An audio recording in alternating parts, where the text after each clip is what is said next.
Hello mga besh, ito na nga po yung part 2 ng vlog ko. Pagkatapos ka na mag-swimming sa Bolinao Falls, ito naman nga kayo pumunta sa kakainan namin. Sobrang excited ko na nga ng mga oras na yan mga beshi. Paano ba naman kasi gusto ko na nga makita yung loob nito? Dahil sa mga napapanood ko ng vlogger, ang ganda nga po talaga mga beshi. Pagpasok nyo nga po dito, meron nga pong fish pan. Libre nga lang pagpapakain sa isda, pinakain nga namin ni Baby Athena. Nakakatuwa dahil ang lalaki nga po ng isda mga beshi. Tapos ang dami-dami nga nila.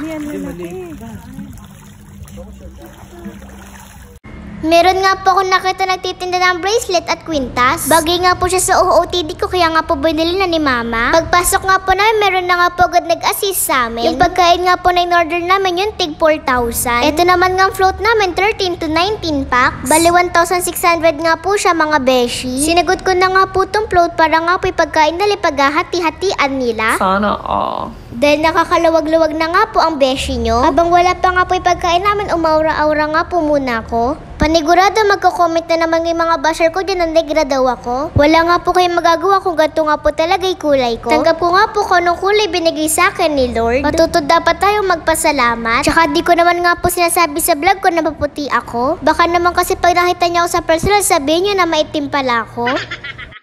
30 minutes nga po pala kami nag-anti ng pagkain dahil niluluto pa. Magto 2 PM na nga nung nag-lunch kami mga beshi. Sa gutom nga namin, di pa umadar yung sinasakyan namin, kumain na nga kami kaagad.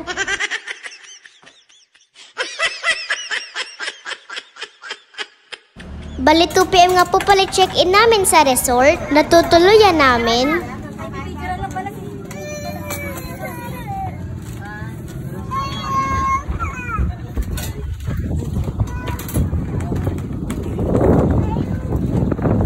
Kung naririnig yung umiyak si Baby Athena dahil nalulula siya. Pero nung tumagal-tagal nasanay na nga din po siya mga beshi. Tara, kain po tayo mga beshi. Thank you po Lord sa lahat ng blessings. At sa pag-guide nyo po sa amin sa biyahe. Napapanood ko nga lang to dati, ngayon nga nandito na ako. Mas masarap nga sana kapag kumakain kami umaandar to. Di na nga po namin nahintay umandar to mga beshi. Dahil nagugutom na nga po kami lahat dahil ano oras na nga din po ito. Nung dumating na nga po yung order namin halo-halo, umandar na nga din po kami. Mga nasa isang oras nga din po itong inikot namin mga beshi. Di nga po kami nakakaramdam ng init dito dahil sobrang hangin. Sobrang nakaka-relax nga din po mga beshi.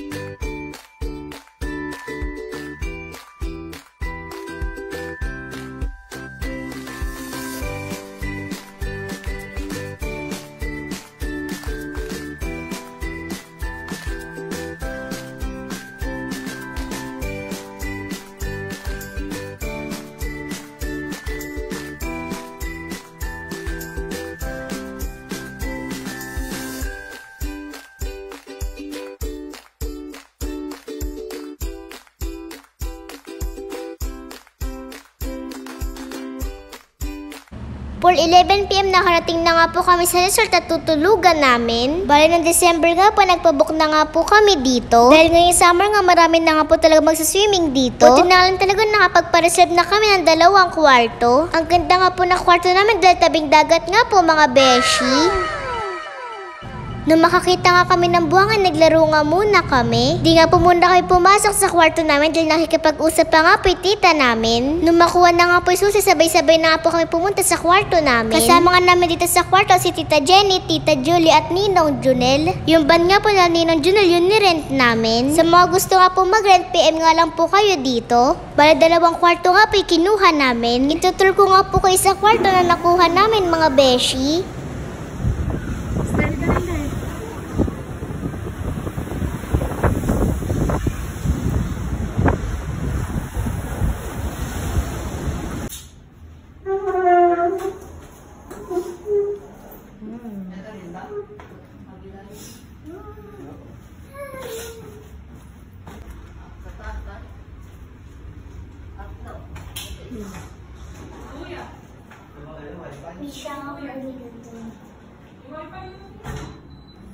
Nung naibaba na nga lahat ng gamit namin, inasikaso na nga namin itong pan-gender reveal. Dahil mag-gender reveal nga po Tita Jessica ko at si Tito June. Si Mama nga lang po nakakalam at si Tita Julie. Di nga po nila sa akin sinabi dahil madaldal nga po ako.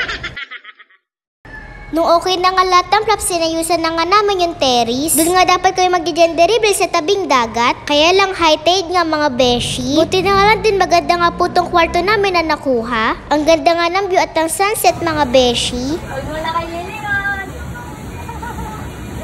Sa damit. Sa damit.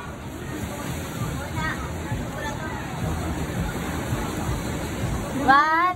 Damihan mo pa. Sa damit.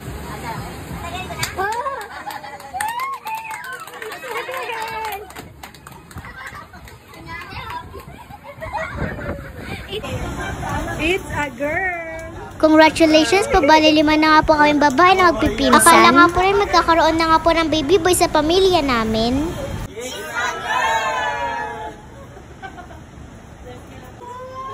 Ano ba yung hula mo? Ano ba hula mo? Sige, may coaching ka sa amin.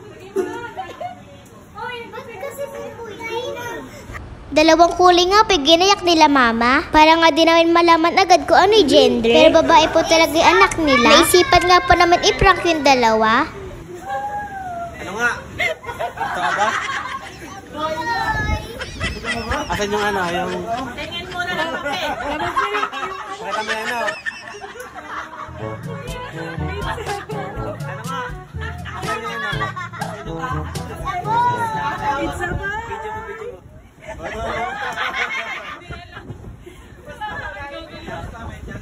May chance pa!